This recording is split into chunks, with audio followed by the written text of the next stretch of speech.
السلام عليكم ورحمة الله وبركاته. بسم الله الحمد لله والصلاة والسلام على رسوله الأمين وعلى آله وأصحابه أجمعين أما بعد. പ്രിയമുള്ള സത്യവിശ്വാസികളെ, ബഹുമാന്യരായ സ്റ്റേജിൽ ഉപവിഷ്ടരായിട്ടുള്ള മഹൽ വ്യക്തിത്വങ്ങളെ, സദസ്സിലുള്ള മാന്യ സഹോദരങ്ങളെ, സഹോദരിമാരെ, നമ്മൾ ഇന്നിവിടെ ഒരുമിച്ച് കൂടിയതിന്റെ കാര്യം നമ്മളൊക്കെയും മനസ്സിലാക്കിയതുപോലെ ഇവിടെ ഒരു പണ്ഡിത സംഗമം നടക്കുകയാണ്. നന്ദിയിലെ കേരള നദ്വത്തുൽ മുജാഹിദീന്റെ പോഷക ഘടകങ്ങളടക്കം ഒന്നിച്ച് ഇത്തരമൊരു പരിപാടിക്ക് മുൻകൈയെടുക്കുമ്പോൾ എന്താണ് ഈ പരിപാടിയിലൂടെയൊക്കെ ഈ പ്രസ്ഥാനം ലക്ഷ്യമാക്കുന്നത് എന്ന് ചിലരെങ്കിലും ചോദിക്കുന്നുണ്ടാകും. ഈ വേളയിൽ നമ്മൾ മനസ്സിലാക്കേണ്ടത്, കേരളക്കരയിൽ ഒരു നൂറ്റാണ്ട് കാലമായി വളരെ വ്യവസ്ഥാപിതമായ രൂപത്തിൽ പ്രവർത്തിച്ചുകൊണ്ടിരിക്കുന്ന, വളരെ മാതൃകാപരമായ രൂപത്തിൽ പ്രവർത്തിച്ചുകൊണ്ടിരിക്കുന്ന കേരള നദ്വത്തുൽ മുജാഹിദീനും അതിന്റെ പോഷക ഘടകങ്ങളും ഈ പ്രസ്ഥാനത്തിന്, ഈ സമുദായത്തിന്റെ മുമ്പിൽ അവതരിപ്പിക്കാനുള്ള ആദർശം ഇസ്ലാമിന്റെ തനതായ ആദർശമാണ്. വളച്ചുകെട്ടില്ലാതെ, കൂട്ടിച്ചേർക്കാതെ, വെട്ടിച്ചുരുക്കാതെ കൃത്യമായ അതിന്റെ തനിമയാർന്ന രൂപത്തിൽ ഇസ്ലാമിനെ അവതരിപ്പിക്കുക എന്ന താല്പര്യവുമായിട്ടാണ് ഈ പ്രസ്ഥാനം ഉടലെടുത്തിട്ടുള്ളത്. പലപ്പോഴും പ്രമാണങ്ങളിലൂടെ സഞ്ചരിക്കാൻ പൊതുജനം മടിച്ച കൂട്ടത്തിൽ പണ്ഡിതന്മാർ കൂടി ആ രംഗത്ത് പുറകോട്ടടിച്ച സന്ദർഭത്തിൽ ഏതാനും പണ്ഡിതന്മാർ ഇങ്ങനെ ആയാൽ കാര്യങ്ങൾ അവതാളത്തിലാകുമെന്നും ഇസ്ലാം പേരിൽ മാത്രം അവശേഷിക്കുന്ന ഒരവസ്ഥാവിശേഷം കടന്നുവരുമെന്നും ചിന്തിക്കുകയും, മുൻകാലങ്ങളിൽ അത്തരം പണ്ഡിതന്മാർ അതിൽ നിന്ന് ഒന്ന് മാറി ചിന്തിച്ച് യഥാർത്ഥ വഴിയിലേക്ക് സമുദായത്തെ നയിക്കാൻ വേണ്ടി പുറപ്പെട്ടപ്പോഴാണ് ഇത്തരം ഒരു പ്രസ്ഥാനം ഇവിടെ ഉണ്ടായത്. അതുകൊണ്ട് തന്നെ പ്രമാണബദ്ധമായ നിലപാട് സ്വീകരിക്കുന്ന ഈ പ്രസ്ഥാനത്തെ സംബന്ധിച്ചിടത്തോളം ഇവിടെ നമുക്കറിയാം, നമ്മുടെ പ്രമേയം തന്നെ അനുഭവങ്ങളിലൂടെ, പ്രമാണങ്ങളിലൂടെ എന്ന ഈ പണ്ഡിതന്മാർക്ക് പറയാനുള്ളത് അതാണ്. പ്രമാണങ്ങളിലൂടെ, അനുഭവങ്ങളിലൂടെ എന്ന് പറയുമ്പോൾ പ്രമാണത്തിൽ നിന്ന് വഴിതെറ്റിയ ഒരു കാലഘട്ടം അവരുടെ ജീവിതത്തിൽ ഉണ്ടായിരുന്നു എന്നും, യഥാർത്ഥ പ്രമാണം ഇന്നതാണ് എന്ന് ബോധ്യപ്പെട്ടപ്പോ പിന്നീട് മടിച്ചു നിൽക്കാതെ, ശങ്കിച്ചു നിൽക്കാതെ ആ ആദർശം തുറന്നു മനസ്സിലാക്കുകയും അത് പ്രഖ്യാപിക്കുകയും ചെയ്യുകയാണ് അവർ ചെയ്തിട്ടുള്ളത്. ഇത് മറ്റൊരു ലക്ഷ്യത്തിന്റെ പേരിൽ ഒരുമിച്ച് കൂടിയതല്ല. ഇതിന്റെ പിന്നിൽ മറ്റു ദുരുദ്ദേശങ്ങളില്ല. ഇവിടെ ഇതുകൊണ്ട് ഉദ്ദേശിക്കുന്നത് നസീഹത്ത് മാത്രമാണ്. അദ്ദീനു അൻ നസീഹ. മതം എന്ന് പറഞ്ഞാൽ ഗുണകാംക്ഷയാണ്. ആ ഗുണകാംക്ഷ നിർവഹണത്തിന്റെ ഭാഗമെന്നോണമാണ് ഈ പ്രസ്ഥാനം ഇത്തരം പ്രവർത്തനങ്ങൾ സംഘടിപ്പിക്കുന്നത്. ഈ ഗുണകാംക്ഷയാണ് ഇവിടെയുള്ള പൊതുസമുദായത്തോട് ഈ സംഘടനക്കുള്ളത്. അതുകൊണ്ട് തന്നെ ഈ തങ്ങൾ മനസ്സിലാക്കിയ ഈ സത്യം അത് തങ്ങൾ മാത്രം ഉൾക്കൊണ്ടാൽ പോരാ എന്നും, ഇസ്ലാമാകുന്ന സ്വർഗത്തിലേക്കുള്ള ഒരേ ഒരു മാർഗമായ ആ മാർഗത്തിന്റെ തനതായ രൂപം സമുദായത്തിലെ എല്ലാവരുടെയും കാതുകളിൽ എത്തണമെന്നും അതിയായി ആഗ്രഹിക്കുന്ന ഒരു പ്രസ്ഥാനമായതുകൊണ്ട് തന്നെ പൊതുസമുദായത്തിന് എന്താണ് യഥാർത്ഥ ഇസ്ലാമിന്റെ മുഖമെന്ന്, എന്താണ് യഥാർത്ഥ അഹ്ലുസുന്നത്തി വൽ ജമാഅ എന്ന് സമുദായത്തെ പഠിപ്പിക്കേണ്ട ഉത്തരവാദിത്വം, മസ്ഊലിയത്ത് പണ്ഡിതന്മാരെ സംബന്ധിച്ചിടത്തോളം ഉള്ളതുകൊണ്ട് അവർക്കത് പറയാനുള്ള ഒരു തുറന്ന അവസരം ഒരുക്കുകയും അതിലൂടെ സാധാരണക്കാരെ സംബന്ധിച്ചിടത്തോളം എന്താണ് ഈ പ്രസ്ഥാനത്തിലേക്ക് ഇവർ ആകൃഷ്ടരാകാൻ കാരണമായി തീർന്നത് എന്ന് അവർക്ക് അനുഭവങ്ങളിലൂടെ, പ്രമാണങ്ങളിലൂടെ വിശദീകരിക്കേണ്ടതുണ്ട്. അതിനു വേണ്ടിയിട്ടാണ് ഇവിടെ ഇത്തരമൊരു സംഗമം നമ്മൾ സംഘടിപ്പിച്ചിട്ടുള്ളത്. ഞാൻ സുദീർഘമായി സംസാരിക്കുകയല്ല, സമയം വൈകിയിട്ടുണ്ട്. എന്റെ പേരിൽ ഇവിടെ എന്റെ മേൽ കർത്തവ്യമായിട്ടുള്ള എല്ലാവർക്കും സ്വാഗതം ആശംസിക്കുക എന്ന കാര്യത്തിലേക്ക് ഞാൻ കടക്കുകയാണ്. ഈ മുജാഹിദ് പണ്ഡിത സംഗമത്തിൽ നമ്മോട് സംസാരിക്കുന്ന മഹാന്മാരായ പണ്ഡിതന്മാർ ഇവിടെയുണ്ട്. നമ്മുടെ ഈ സദസ്സിന് അധ്യക്ഷം വഹിക്കുന്നത് ബഹുമാനപ്പെട്ട KP അബ്ദുറഹ്മാൻ മൗലവിയാണ്. അദ്ദേഹത്തെ ഈ വേദിയിലേക്ക് ഹാർദവമായി സ്വാഗതം ചെയ്യുകയാണ്. നമ്മുടെ ഈ സദസ്സിൽ പ്രസീഡിയം അലങ്കരിക്കുന്നത് CP അബ്ദുള്ള, തഖ്വ മൊയ്തു ഹാജി, കരിയാണ്ടി കുഞ്ഞി മുഹമ്മദ് ഹാജി, VKC മുഹമ്മദ് മുസ്ലിയാർ, ഹാരിസ് മുസ്ലിയാർ, ഹനീഫ മുസ്ലിയാർ, M അബൂബക്കർ നന്ദി എന്നിവരെയും ഈ പരിപാടിയിലേക്ക് ഹാർദമായി സ്വാഗതം ചെയ്യുകയാണ്. നമ്മുടെ ഈ പരിപാടിയിൽ ഉദ്ഘാടന കർമ്മം നിർവഹിക്കുന്നത് ബഹുമാന്യ പണ്ഡിതൻ SM ഐദീദ് തങ്ങൾ അവർകളാണ്. അദ്ദേഹത്തെയും ഈ വേദിയിലേക്ക് ഹാർദമായി സ്വാഗതം ചെയ്യുകയാണ്. ആമുഖ ഭാഷണം നിർവഹിക്കുന്ന M അബ്ദുറഹ്മാൻ സലഫി അവർകളെയും തുടർന്ന് നമ്മോട് സംസാരിക്കാൻ ഈ പ്രസ്ഥാനത്തിന്റെ വേദിയിലേക്ക് വന്നു ചേർന്നിട്ടുള്ള പണ്ഡിതന്മാരായ മഹ്മൂദ് ബാക്കവി, മുഹമ്മദ് ബഷീർ ദാരിമി, ഹുസൈൻ ദാരിമി, മുഹമ്മദ് ദാരിമി എന്നിവരെയും ഈ പരിപാടിയിലേക്ക് ഹാർദമായി സ്വാഗതം ചെയ്യുകയാണ്. അവസാനമായി ഈ പരിപാടിയുടെ ക്രോഡീകരണം എന്നോളം സംസാരിക്കുന്നത് പ്രശസ്ത പണ്ഡിതനും വാഗ്മിയുമായ ഡോക്ടർ KK സക്കരിയ സ്വലാഹി അവറുകളാണ്. അദ്ദേഹത്തെയും ഈ പരിപാടിയിലേക്ക് സ്വാഗതം ചെയ്യുകയാണ്. ഈ പരിപാടിയിൽ ഇത് ശ്രവിക്കാനും സത്യം ഉൾക്കൊള്ളാനും സന്നദ്ധരായിക്കൊണ്ട് വന്ന സജ്ജനങ്ങളായ നിങ്ങളെ ഏവരെയും ഈ പരിപാടിയിലേക്ക് ഹാർദമായി സ്വാഗതം ചെയ്തുകൊണ്ട് ഈ പരിപാടിയുടെ അധ്യക്ഷ സ്ഥാനം അലങ്കരിക്കാൻ KP അബ്ദുറഹ്മാൻ മൗലവിയോട് ആവശ്യപ്പെട്ടുകൊണ്ട് എന്റെ സംസാരം അവസാനിപ്പിക്കുകയാണ്. വാഖിറു ദഅവാന അനിൽ ഹംദുലില്ലാഹി റബ്ബിൽ ആലമീൻ. അസ്സലാമു അലൈക്കും. ഈ സമ്മേളനത്തിന്റെ ഔപചാരികമായ ഉദ്ഘാടന കർമ്മം നിർവഹിക്കുവാൻ SM ഐദീദ് തങ്ങൾ അവർകളെ ക്ഷണിക്കുന്നു. മമ്പുറം സയ്യിദ് കുടുംബാംഗം, പ്രമുഖ ഫിഖ്ഹി പണ്ഡിതൻ, വിവിധ പള്ളി ദർസുകളിൽ ഓതിപ്പടിച്ചു, വളരെ നേരത്തെ സലഫി ആദർശത്തിലേക്ക് കടന്നു വന്നു. അദ്ദേഹത്തെ ആദരപൂർവ്വം ക്ഷണിക്കുന്നു. അസ്സലാമു അലൈക്കും വറഹ്മത്തുള്ളാഹി.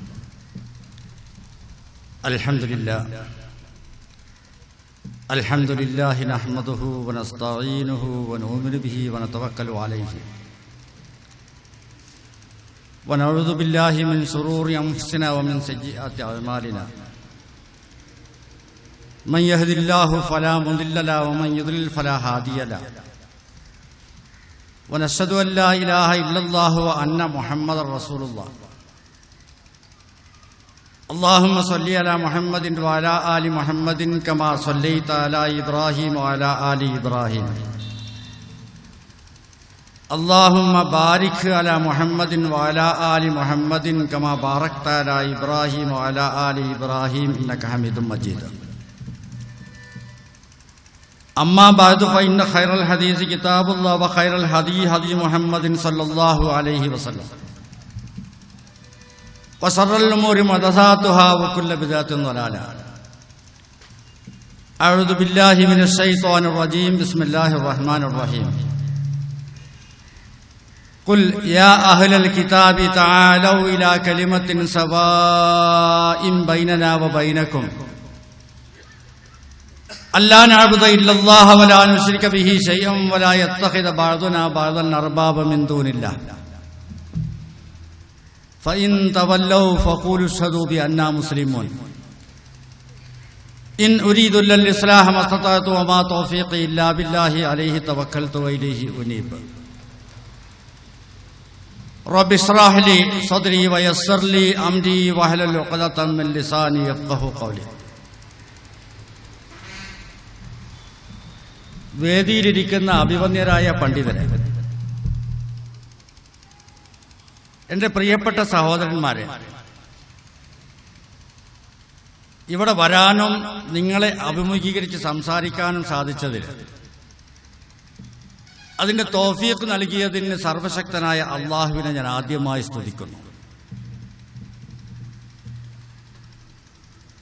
ഈ നാടിനെ സംബന്ധിച്ച് എനിക്ക് ഇവിടെ മുമ്പ് പ്രസംഗിക്കാൻ വന്നിട്ട് പരിചയമുണ്ട്. അങ്ങനെ ഈ നന്ദിയില് ഉത്തരവാദപ്പെട്ട ഒരു സ്ഥാപനമുള്ള ഈ നാട്ടിൽ വന്ന് നിങ്ങളെ അഭിമുഖീകരിച്ച് സംസാരിക്കാൻ സാധിച്ചതിന് ഏറെ സന്തോഷവുമുണ്ട്. അങ്ങനെയൊക്കെയാണെങ്കിലും നമ്മൾ പണ്ഡിതന്മാരായ ആളുകൾ, നമ്മളെ മറുപക്ഷത്തിരിക്കുന്ന പണ്ഡിതന്മാരായ ആളുകള്, അതില് ഇപ്പൊ കേരളത്തില് അത്യാവശ്യം തഹ്ഖീഖുള്ള പണ്ഡിതന്മാരുള്ളത് സമസ്ത കേരള ജംഇയ്യത്തുൽ ഉലമയിൽ തന്നെയാണ്. നല്ല ഭയഭക്തിയുള്ള പണ്ഡിതന്മാർ സമസ്തയിലുണ്ട്. പക്ഷെ ഈ ഈ സൂക്ഷ്മത ഫുറൂഇയായ ചില വിഷയങ്ങളിൽ മാത്രമേ കാണുന്നുള്ളൂ. ഉദാഹരണത്തിന് ഞാൻ അധിക്ഷേപിച്ച് പറയല്ല, ചില വസ്തുതകൾ പറയാം. ഒരു തലയിൽ കെട്ടും തല മറക്കാൻ വേണ്ടിയുണ്ട്. അത് പോരാത്തതിന് നബി സല്ലല്ലാഹു അലൈഹി വസല്ലമയുടെ സുന്നത്ത് പൂർണ്ണമായി സ്വീകരിക്കാൻ വേണ്ടിയിട്ട് പെരടിയിൽ ഒരു ടവലോ സാളോ ഇടുകയും ചെയ്യും. ഇത് സാധാരണ നമ്മൾ കണ്ടുവരുന്നത്. അതുപോലെ തന്നെ മുമ്പ് ഫിത്ർ സക്കാത്ത് നമ്മുടെ മുക്കത്തെ മോയിമോൻ ഹാജി സുന്നി പുസ്തകത്തിൽ എഴുതിയ മാതിരി ഫിത്ർ സക്കാത്ത് ശേഖരിച്ചിട്ട് ഓരോ മഹലിലെയും ഫിത്ർ സക്കാത്ത് ശേഖരിച്ചിട്ട് അതാത് വീട്ടിലേക്ക് എത്തിച്ചു കൊടുക്കുക. എന്നാൽ മാസം കണ്ട സന്ദർഭത്തില് സ്ത്രീകളും കുട്ടികളും വീട് വീടാന്തരം ഇറങ്ങിയിട്ട് ഭിക്ഷ യാചിക്കേണ്ടുന്ന ഗതികേട് വരില്ലല്ലോ എന്ന് വെച്ചിട്ട് മുക്കത്തെ വീരാൻകുട്ടിയേജും അന്നത്തെ അവിടുത്തെ മുദർരീസും എന്റെ മാന്യ ഉസ്താദുമായ കാടിരി മുഹമ്മദ് മുസ്ലിയാർ തുടങ്ങിയുള്ള ആളുകൾ അങ്ങനെ തീരുമാനിച്ചു. അങ്ങനെ ഫിത്ർ സക്കാത്ത് മുക്കം യതീംഖാനയിൽ വെച്ച് വാരിക്കൊടുക്കാൻ തുടങ്ങി. ആ സന്ദർഭത്തില് സമസ്തയുടെ പിൽക്കാലത്ത് സെക്രട്ടറി ആയിരുന്ന EK അബൂബക്കർ മുസ്ലിയാരോട് ഫത്വ ചോദിച്ചപ്പോൾ അബൂബക്കർ മുസ്ലിയാര് അതായത് സൂക്ഷ്മത കൊണ്ട് അദ്ദേഹം പറഞ്ഞു, ഓരോ വീട്ടിൽ നിന്നും ഫിത്ർ സക്കാത്ത് വാങ്ങിയിട്ട് വീട് വീടാന്തരം എത്തിച്ചു കൊടുക്കുമ്പോൾ ഒരു പക്ഷേ ഈ ഫിത്ർ സക്കാത്ത് കൊടുത്ത വീട്ടിലേക്ക് തന്നെ ചിലപ്പോൾ ഫിത്ർ സക്കാത്ത് വിതരണം ചെയ്യേണ്ടി വരുമല്ലോ. അപ്പൊ അതുകൊണ്ട് ഫിത്ർ സക്കാത്തിന്റെ ഉദ്ദേശം നടപ്പാകുകയില്ല എന്ന കുടുങ്ങിയ ചിന്ത കൊണ്ട് അതണ്ട് വേണ്ടാന്ന് വെക്കുകയും ചെയ്തു. ഇത് വറഇന് ഉദാഹരണമായി പറഞ്ഞതാണ്. അതായത് സൂക്ഷ്മതൊക്കെ നമ്മള് റുക്കൂഇല് നിന്ന് ഇഅ്തിദാലിൽ വന്നിട്ട് രണ്ടാമത് സുജൂദിലേക്ക് പോകുന്ന സന്ദർഭത്തില് ചില ആളുകള് തുണി കീറാതിരിക്കാൻ വേണ്ടിയിട്ട്, പണ്ടൊക്കെ സാധാരണ ഇന്നത്തെ മാതിരിയുള്ള അല്ല, പെട്ടെന്ന് കീറാൻ സാധ്യതയുള്ള MS-ന്റെ തുണികളൊക്കെ, ആ തുണി ഒന്ന് ലേശം ഇങ്ങനെ പൊന്തിച്ചിട്ട് സുജൂദിലേക്ക് പോവാന്ന് പറഞ്ഞാൽ കറാഹത്ത് പാടില്ല. ഇതൊക്കെ വറയിന് വേണ്ടി പറഞ്ഞതാ. ഈ വറയ് നിസ്സാര കാര്യങ്ങളിൽ വറയ് കാണിക്കുന്ന പണ്ഡിതന്മാര്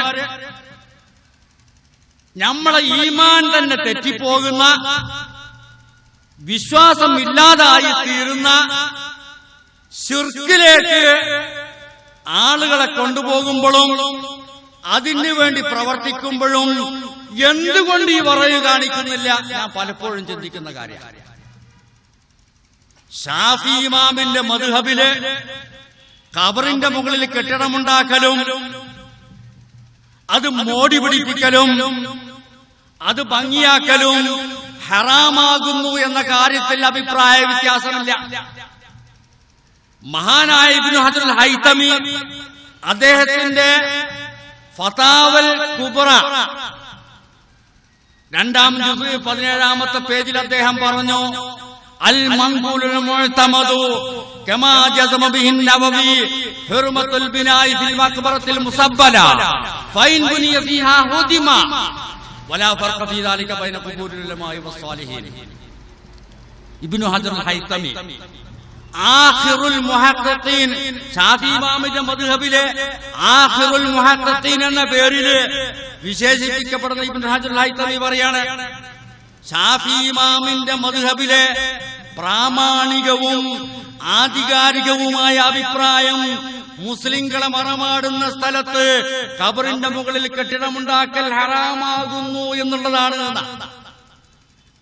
ഷാഫി ഇമാമിന്റെ മദ്ഹബില് കിതാബ് എഴുതിയിരിക്കുന്ന മിക്ക പണ്ഡിതന്മാരും ഈ കാര്യം പറയുന്നുമുണ്ട്. ഇമാം നവവി, രണ്ടാം ഷാഫി എന്ന പേരിൽ അറിയപ്പെടുന്ന ഇമാം നവവി, അദ്ദേഹത്തിന്റെ ശറഹുൽ മുഹദ്ദബിലും ഇക്കാര്യം പറഞ്ഞിട്ടുണ്ട്. നേരത്തെ പറഞ്ഞ വറയ് കാണിക്കുന്ന പണ്ഡിതന്മാർ എന്തുകൊണ്ട് ഈ വിഷയത്തിൽ വറയ് കാണിക്കുന്നില്ല? ഇസ്ലാമിന്റെ പ്രധാനവുമായ കാര്യമാണ് അള്ളാഹുവിനെ മാത്രമേ ആരാധിക്കാവൂ. അള്ളാഹുവിന്റെ സൃഷ്ടികൾ ആരാധിക്കാൻ പാടില്ല, ആരായിരുന്നാലും ശരി. അതുപോലെ തന്നെ അള്ളാഹുവിനോട് മാത്രമേ പ്രാർത്ഥിക്കാവൂ. അള്ളാഹുവിന്റെ സൃഷ്ടികളോട് പ്രാർത്ഥിക്കാൻ പാടില്ല, ആരായിരുന്നാലും ശരി. ഇസ്ലാമിന്റെ പ്രധാനവുമായ ഇത് ജനങ്ങൾക്ക് എത്തിച്ചു കൊടുക്കുന്നിടത്ത് എവിടെ പോയി നിങ്ങളെ വറാണ്? കാടേരി തുടങ്ങിയുള്ള പണ്ഡിതന്മാരോട് അന്ന് ശിഷ്യനായിരിക്കെ തന്നെ ഈ കാര്യങ്ങൾ ചോദിച്ചിട്ടുണ്ട്. എവിടെ ഈ വറാണ്? ഈ സൂക്ഷ്മത എവിടെ? ഉറുമ്പ് പോകുന്നത് കാണും, ആന പോകുന്നത് കാണുകയില്ല എന്ന് പറഞ്ഞതുപോലെ തന്നെ ഖബറിന്റെ മുകളിൽ കെട്ടിടമുണ്ടാക്കല് ബിംബാരാധനയ്ക്ക് തുല്യമാണ് എന്ന് ഇവര് തന്നെ അഹ്ലുസുന്നത്തി വൽ ജമാഅത്തിലെ പണ്ഡിതൻ എന്ന് വിശേഷിപ്പിച്ചിരിക്കുന്ന ഇമാം റാസി റഹിമഹുല്ലാ അദ്ദേഹത്തിന്റെ തഫ്സീറിൽ പോലും പറയുന്നുണ്ട്. ഇന്നഹും വദഉ ഹാദിഹിൽ അസ്നാമ വൽ ഔസാന അലാ സൂരി അംബിയാഹിം വഅകാബിരിൻ. ഇമാം റാസി പറയാണ്, മക്കത്തെ മുശ്രിക്കീങ്ങള്, അബൂജഹൽ, ഉത്ബ, ശൈബ തുടങ്ങിയുള്ള ആളുകള് അവരെ ദീനിലെ ബിംബങ്ങളും പ്രതിഷ്ഠകളും ഒക്കെ വെച്ച് അവയെ പൂജിച്ചത് അലാ സുവരി അംബിയാഹിം വഅകാബിരിഹിം, അവരെ മതത്തിലെ പണ്ഡിതന്മാരുടെയും ഔലിയാക്കന്മാരുടെയും പ്രവാചകന്മാരുടെയും രൂപം വെച്ചുകൊണ്ടായിരുന്നു, ആ രൂപത്തിലായിരുന്നു അവർ ബിംബങ്ങളും പ്രതിമകളും ഒക്കെ സ്ഥാപിച്ചിരുന്നത്. എന്നിട്ട് ഇമാം ഷാഫി പറയുന്നു, വനദീറുഹു ഫീ ഹാദൽ സമാനി ഇസ്തിഗാലു കസീരിൻ മിനൽ ഖൽഖി ബിതഅലീമി ഖുബൂരിൽ അകാബിർ. ഇമാം ഫഖറുദ്ദീൻ റാസി പറയാം, വനദീറുഹു, ആ ബിംബാരാധനയ്ക്ക് തുല്യമാണ്.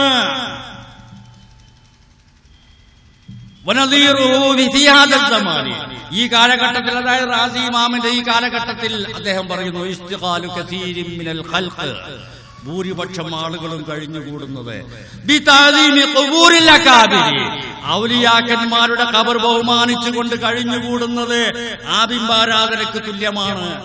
മമ്പുറം ജാറം ഉദാഹരണത്തിന്, ആ ജാറത്തിന്റെ അദ്ദേഹത്തിന്റെ സ്വത്തിന്റെ 7-1 ഞങ്ങൾ ഐദീദ് കുടുംബത്തിന്റെ അവകാശമുള്ളതാണ്. ആ ജാറം, ആ ഖബർ കെട്ടിപ്പൊതിച്ചു വെച്ചിരിക്കുന്നു. അതിന്റെ പുറമെ ഒരു ബിൽഡിങ്ങിന്റെ ഉള്ളിൽ ആ ഖബർ ആക്കിയിട്ട് ആ ഖബറിന് പെട്ടികൊണ്ട് ഒരാവരണം, പച്ച പരവതാനികൾ കൊണ്ടും പട്ടുകൊണ്ടും ആ ഖബർ പൊതിഞ്ഞിരിക്കുന്നു. എന്തിനാ? മമ്പുറത്ത് തണുക്കും വിചാരിച്ചിട്ടാണോ? അതല്ലെങ്കിൽ കൊതുകടിക്കുമെന്ന് വെച്ചിട്ടാണോ? തലക്കും പുറത്തും കാക്കും പുറത്തും കൊടി, പല നിലക്കുള്ള കൊടികള് ഖബർ ബഹുമാനിക്കാൻ വേണ്ടിയിട്ടാണ് അത് വെച്ചിരിക്കുന്നത്.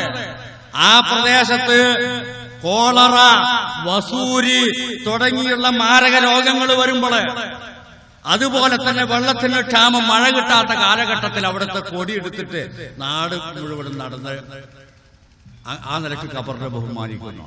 അന്ന്, അതായത് ഞാൻ തിരൂരങ്ങാടി ഗവൺമെന്റ് ഹൈസ്കൂളില് പഠിപ്പിച്ചിരുന്ന 82, 83 കാലഘട്ടങ്ങളില് ഒരു ദിവസം സ്കൂൾ വിട്ട് പോകുമ്പോ നോക്കിയപ്പോ പോക്കരുമൊല്ലാക്ക അവിടുത്തെ കാർമ്മികനാണ്. അദ്ദേഹത്തിന്റെ നേതൃത്വത്തില് കുറെ ആളുകൾ കൊടിയും വടിയായിട്ട് ഇങ്ങനെ ഇറങ്ങിയിരിക്കുന്നു. അവിടെ കൊടിയെടുക്കണമെങ്കിൽ, വലിയ കൊടിയെടുക്കണമെങ്കിൽ 82-ന് 250 രൂപയാണ്. അതിന് ഇടത്തരം കൊടി എടുക്കണമെങ്കിൽ 125. അതിനേക്കാൾ കുറച്ചും കൂടി ചെറിയ കൊടിയാണെങ്കിൽ 75. ഏറ്റവും ചെറിയ കൊടി നമ്മളെ കുട്ടികളുണ്ടല്ലോ, നബിദിനത്തിന് കൊണ്ട് നടക്കുന്ന കൊടി മാതിരിയുള്ള ചെറിയ കൊടികളാണെങ്കിൽ 25 രൂപ. ഈ കൊടിയും എടുത്തുകൊണ്ട് ചെണ്ടയും മുട്ടയിട്ട് നിരോധിക്കപ്പെട്ട കാര്യമാണത്. ചെണ്ടയും മുട്ടിക്കൊണ്ട് നാടാന്തരം നടക്കുന്നു. ഞാൻ സ്കൂളിൽ നിന്ന് ഇറങ്ങി വരുമ്പോൾ അത് കണ്ടത്. പോക്കർ മുസ്ലിമായിട്ട് ചോദിച്ചു, എന്തേ കയ്യോണ്ട് ചോദിച്ചു. അദ്ദേഹം മോളിലേക്ക് കാണിച്ചു. നല്ല മഴക്കാറുണ്ട്, മഴ ഇല്ലായിട്ട് മഴ പെയ്യാൻ വേണ്ടി കൊടിയെടുത്തതാണ്. അങ്ങനെ കുറച്ച് കഴിഞ്ഞപ്പോ മയക്കാറുണ്ട് പോയി. പിറ്റേന്ന് ചെമ്മാട്ടങ്ങാടിയിൽ വെച്ച് ഒരു പ്രസംഗത്തിൽ ഞാൻ ചോദിച്ചു, ആ മുസീബത്തിന്റെ കൊടിയെടുത്ത കാരണത്താൽ പെയ്യാൻ വിചാരിച്ച മഴയും പെയ്യാതാണ്ട് പോയി. ഞാൻ പറഞ്ഞു, എന്റെ നാട്ടുകാരോട്, പ്രിയപ്പെട്ട സ്നേഹിതന്മാരെ, പ്രിയപ്പെട്ട സഹോദരന്മാരെ, എന്റെ രക്ഷിതാക്കളെ, നിങ്ങളൊന്ന് ആലോചിക്കണം. അവിടെ ഈ കൊടിയുടെ കാശ് പോകുന്നത് നമ്മളെ ആളാപ്പാർക്കും നമ്മളെ അമ്മായിക്കുമാണ്. SIG അസഞ്ചിരി കുഞ്ഞീവി അമ്മായി, ഇവർക്കാണ് ഈ കാശ് പോകുന്നത്. നമ്മളെ അളാപ്പാരെ മമ്പറത്ത് പുൽപ്പറമ്പില് 100 കണക്കിന് ഏക്കറ നെൽകൃഷി ചെയ്യുന്നുണ്ട്. എന്നാലും മഴയില്ലാത്ത സന്ദർഭത്തിൽ ഇവരാരെങ്കിലും ഈ കൊടിയിട്ട് അവിടെ നടക്കുവോ? ഇല്ല. അവിടുന്ന് പിരിഞ്ഞു കിട്ടുന്ന കാശുമായി കോയമ്പത്തൂർ പോയി ശക്തിയായ നല്ല ഹോസ് പവറുള്ള മോട്ടോർ കൊണ്ടുവന്നിട്ട് പാറക്കടവ് പുഴയിൽ വെച്ചിട്ട് അടിച്ച് വെള്ളം കയറ്റിയിട്ടാണ് കൃഷി ചെയ്യുന്നത്. സാധാരണക്കാരായ ആളുകൾക്കോ കൊടിയും പൊടിയും. അതാണ് ഇമാം റാസി പറഞ്ഞത്, ഇസ്തിഗാലു കസീരിൻ മിനൽ ഖൽഖി ബിതഅദീമി ഖുബൂരിൽ അകാബിരി. അല്ലാഹുവിന്റെ ഔലിയാക്കന്മാരുടെ ഖബർ ബഹുമാനിച്ചുകൊണ്ട് കഴിഞ്ഞുകൂടുന്നത് ആ ബിംബാരാധനയ്ക്ക് തുല്യമാണ്. ഖബറിന്റെ അരികിൽ വിളക്ക് കത്തിച്ചു വെക്കാൻ പാടില്ല, മോടി പിടിപ്പിക്കാൻ പാടില്ല, അവിടെ ആളുകളെ ആകർഷിക്കാൻ പറ്റുന്ന സംഗതികളൊന്നും ചെയ്യാൻ പാടില്ല. ഇതൊക്കെ ചെയ്യുന്നു. ഈ വറയുള്ള പണ്ഡിതന്മാർ എവിടെ പോയി? ഈ സൂക്ഷ്മതയുള്ള തലീക്കെട്ട് കെട്ടുന്നിടത്ത് തലീക്കെട്ട് മാത്രം പോരാ, പെരടി മറക്കാൻ കൂടി വേറൊരു കഷ്ടം വേണം എന്നൊക്കെ വറയു കാണിക്കുന്ന പണ്ഡിതന്മാരുടെ വറ അവിടെ പോയി. ഇവരെ ശിഷ്യന്മാരായ ആളുകള്, പ്രാസംഗികന്മാരായ ആളുകളും അള്ളാഹുവിന്റെ ദീനിൽ ഹലാലായ കാര്യങ്ങള് ഹറാമാണ് എന്ന് പ്രഖ്യാപിക്കാൻ വേണ്ടിയിട്ട് നാട് നിങ്ങളെ പ്രസംഗിച്ച് നടക്കുന്നു. ഹറാമായ കാര്യം ഹലാലായ കാര്യം ഹറാമാക്കാൻ വേണ്ടിയിട്ട് ഈ വറയുള്ള പണ്ഡിതന്മാർ എവിടെ പോയി അത് തടയാൻ? ഇവര് പറയുന്നുണ്ടല്ലോ, പെണ്ണുങ്ങള് പള്ളിയിൽ പോയി ജമാഅത്തായി നമസ്കരിക്കല്, ജുമാ നമസ്കരിക്കല് ഹറാം. ആര് പറഞ്ഞു? എവിടെ പറഞ്ഞു? ഇത് കിതാബ് പറഞ്ഞു. ഇമാം ഇബ്നുൽ മുൻദിർ പറയുന്നത്, പെണ്ണുങ്ങൾ പള്ളിയിൽ പോയി ജുമാ നമസ്കരിച്ചാൽ അത് ജായിസാണ്, അനുവദനീയമാണ് എന്നുള്ളതിന് മുസ്ലിം ലോകത്തിന്റെ ഇജ്മാഉണ്ട്. ഈ വറയുള്ള പണ്ഡിതന്മാര് പറയുന്നു ഹറാമാണ്. ഷാഫി ഇമാമിന്റെ മദ്ഹബിലെ ആധികാരികമായ കിതാബ് ശർഉൽ മുഹദ്ദബ് 4-ാം ജുസ് 484-ാമത്തെ പേജില് ഇമാം നബവി രേഖപ്പെടുത്തുന്നു, ഫഖദ് നഖല ഇബ്നുൽ മുൻദിരി വഗൈറുഹു അൽ-ഇജ്മാ അലാ അന്നഹാ ലൗ ഹദറത് വസല്ലത്തുൽ ജുമുഅ ജാസ. ഇമാം നബവി രേഖപ്പെടുത്ത ഇബ്നുൽ മുൻദിർ പറഞ്ഞിരിക്കുന്നു, മുസ്ലിം ലോകത്തിന്റെ ഇജ്മാ ഉണ്ട്, മുസ്ലിം പണ്ഡിതന്മാരുടെ ഇജ്മാ ഉണ്ട്. പെണ്ണ് പള്ളിയിൽ പോവുകയും ജുമാ നമസ്കരിക്കുകയും ചെയ്താൽ ജാസ, അത് അനുവദനീയമാണ്, ഹറാമാണെന്ന് ഇവര് പ്രസംഗിച്ചു നടക്കുന്നു. എവിടെ പോയി നിങ്ങൾ പറയാൻ? പിന്നെയും രേഖപ്പെടുത്തുന്നു, ഫഖദ് സബതത് ബിൽ ഹദീസ് സ്വഹീഹ അൽ മുസ്തഫീദ. വിവിധ പരമ്പരകളിലൂടെ വന്ന ഒരമ്പാടും സഹീഹായ ഹദീസുകൾ കൊണ്ട് സ്ഥിരപ്പെട്ടിരിക്കുന്നു. പെണ്ണുങ്ങള് നബിന്റെ പള്ളിയില്, നബിന്റെ കാലത്ത് നബിന്റെ പള്ളിയില് നബിന്റെ പിന്നിൽ വെച്ചിട്ട് ജമാഅത്തായി ജുമാ നമസ്കരിക്കാറുണ്ടായിരുന്നു എന്ന കാര്യം ഒരുപാട് സഹീഹായ ഹദീസുകൾ കൊണ്ട് സ്ഥിരപ്പെട്ടതാണ്. എവിടെ ഇത് ഞാൻ ചിന്തിക്കാൻ വേണ്ടി പറഞ്ഞതേ ഉള്ളൂ. ഈ വിഷയകമായി ആധികാരികമായി സവിസ്തരം പ്രതിപാദിക്കാൻ എന്റെ പിന്നിൽ പണ്ഡിതന്മാരുണ്ട്. ഞാൻ അവരെ സമയം കവർന്നെടുക്കല്ല ചെയ്യുന്നത്, അവർക്കാണ് നമ്മൾ സമയം കൊടുക്കേണ്ടത്.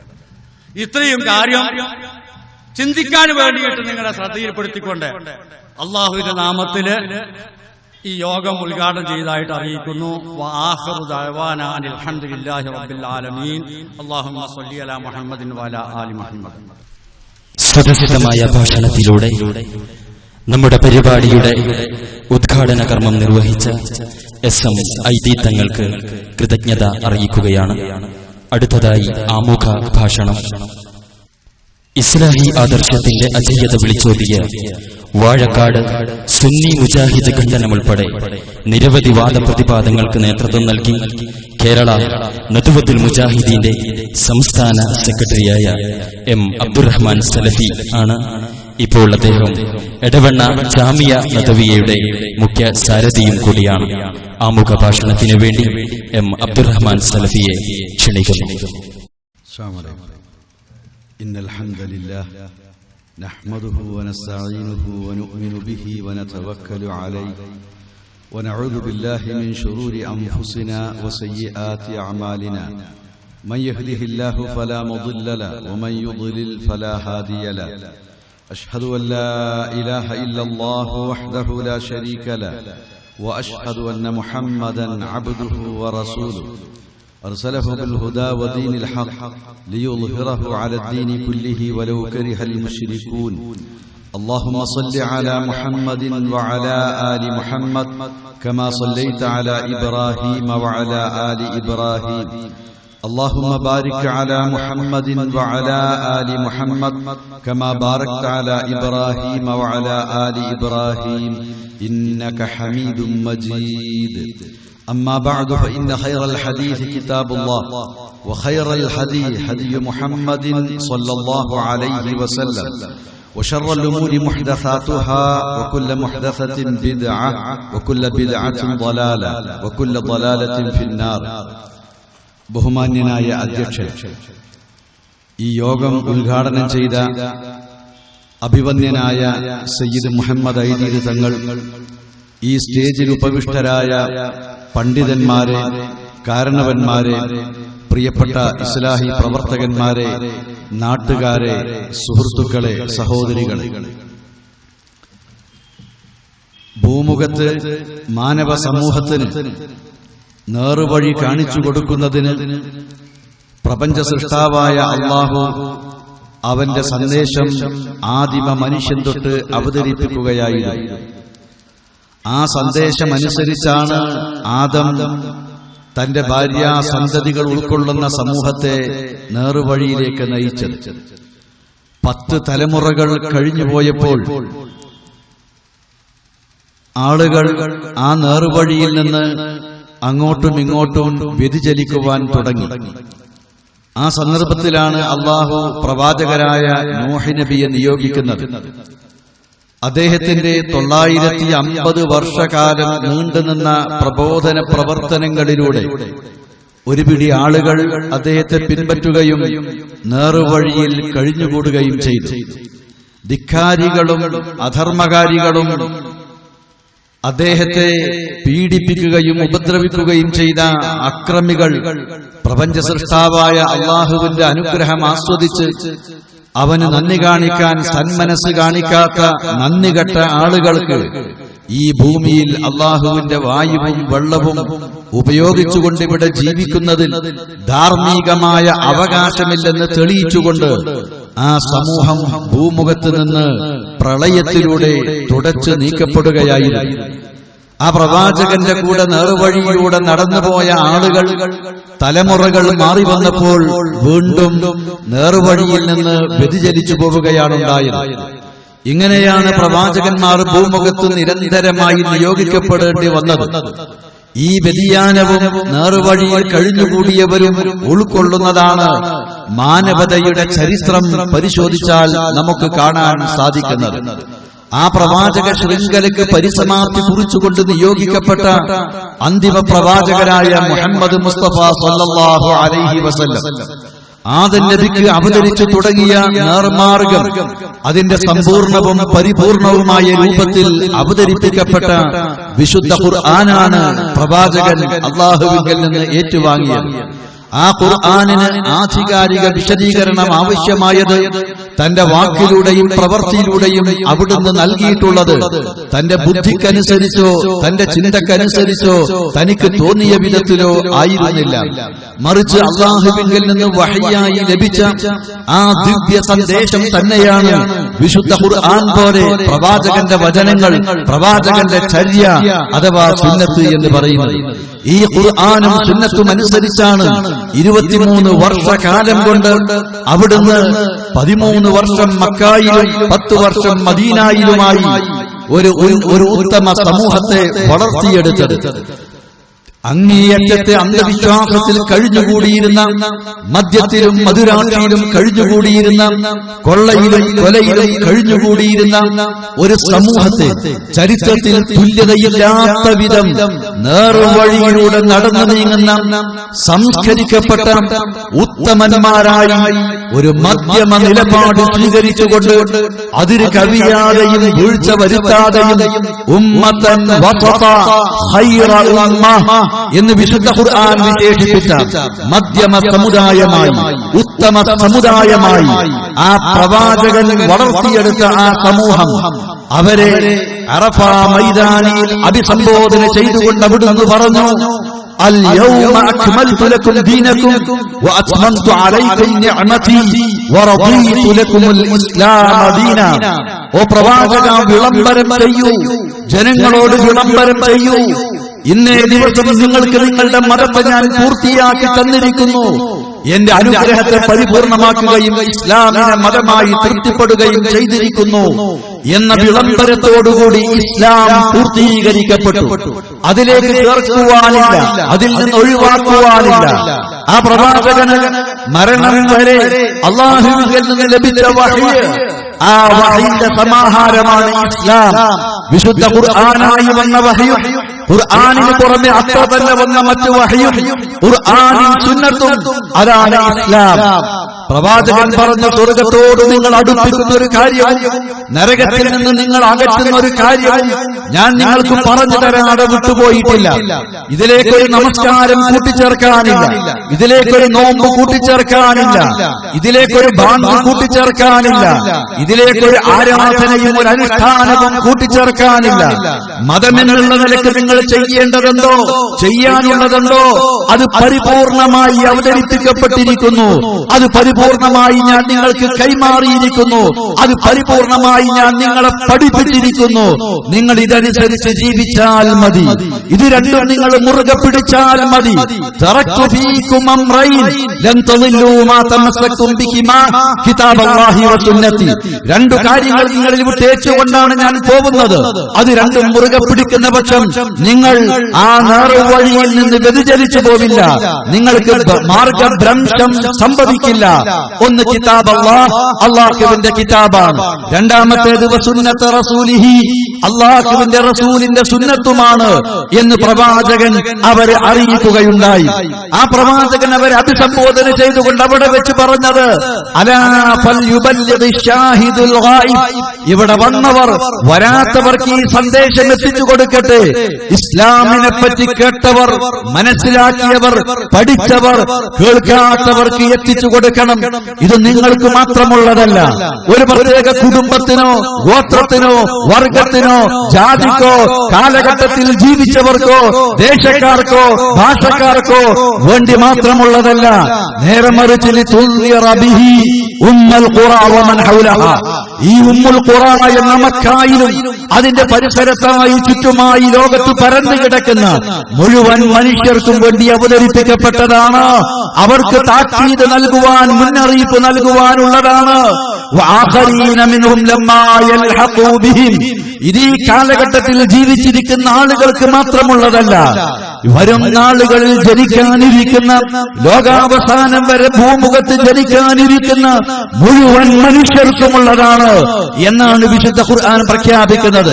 അതുകൊണ്ട് തന്നെ അടുത്ത തലമുറകളിലേക്ക് ഈ ദൗത്യം എത്തിച്ചു കൊടുക്കേണ്ട ചുമതല തന്റെ അനുചരന്മാരെ ഏൽപ്പിച്ചുകൊണ്ട് പ്രവാചകൻ ഈ ലോകത്തോട് വിട പറഞ്ഞു പോകുമ്പോൾ അവിടുന്ന് പറഞ്ഞിട്ടുള്ളത്, ഇതാ ഇനി വരാനിരിക്കുന്ന ഒരു ഖലീഫയുണ്ട്, അദ്ദേഹത്തെ പിൻപറ്റണം, അയാളുടെ വാക്കുകൾ സ്വീകരിച്ചാൽ മതി, അന്ധമായി അനുകരിച്ചാൽ മതി എന്നല്ല.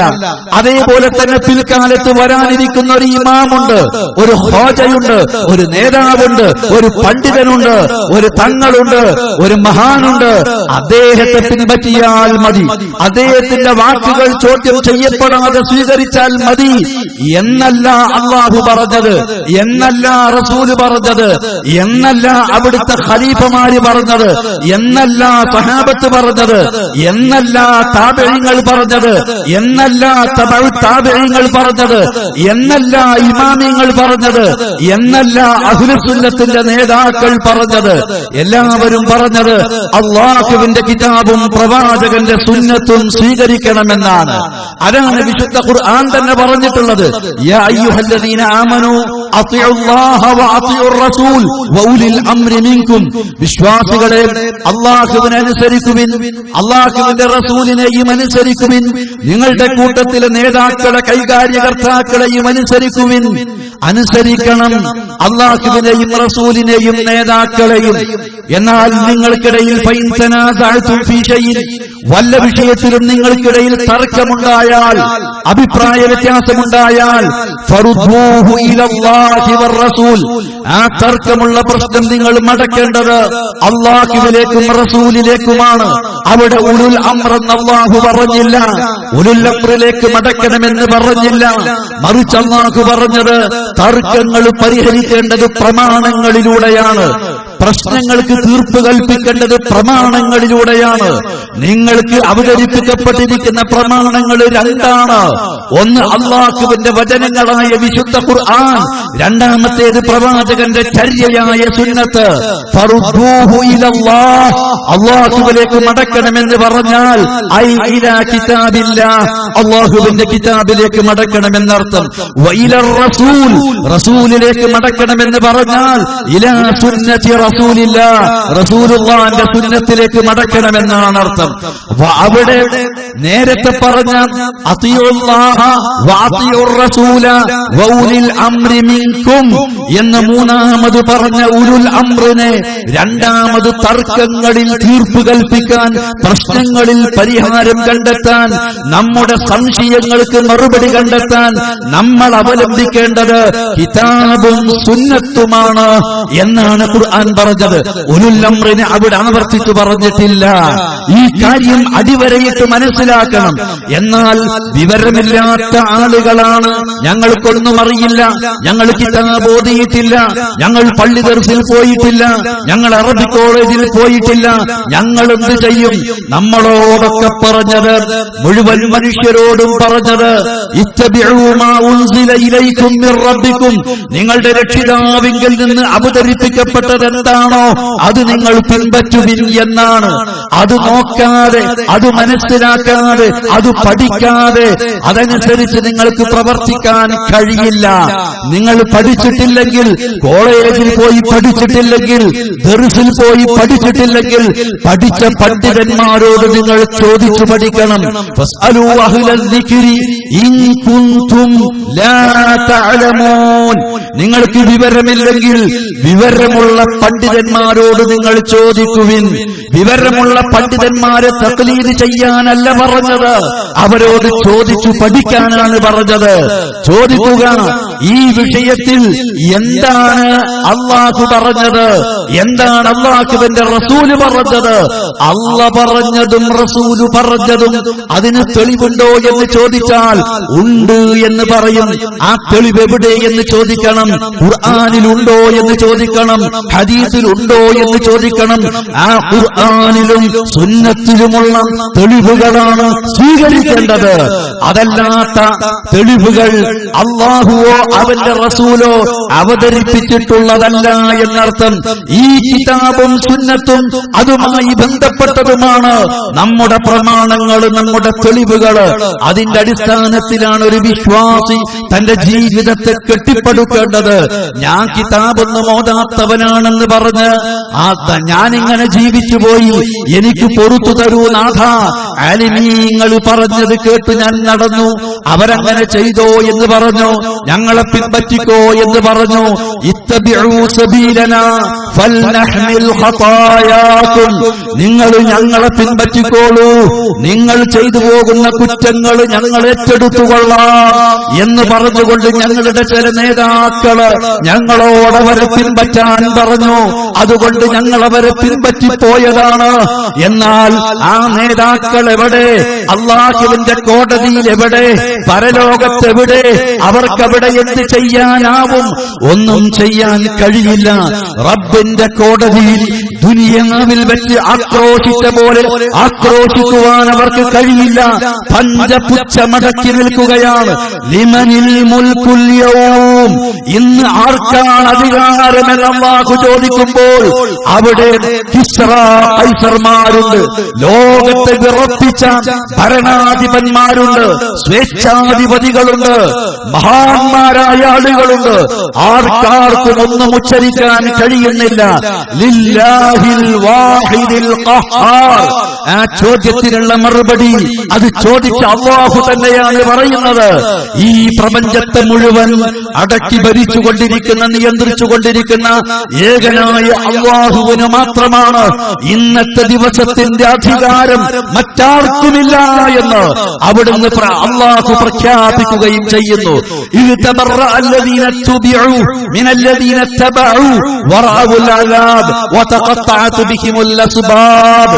ആ പിൻപറ്റപ്പെട്ട നേതാക്കൾ പിൻപറ്റിയ അനുയായികളിൽ നിന്ന്, പാവം അനുയായികളിൽ നിന്ന് ഒഴിഞ്ഞു പോവുകയാണ്. ഞങ്ങൾക്കൊന്നും ചെയ്യാൻ കഴിയില്ല കേട്ടോ, ഞങ്ങൾക്ക് നിങ്ങളെ സഹായിക്കാൻ കഴിയില്ല കേട്ടോ എന്ന് പറഞ്ഞുകൊണ്ടവർ ഒഴിഞ്ഞു പോവുകയാണ് ചെയ്യുന്നത്.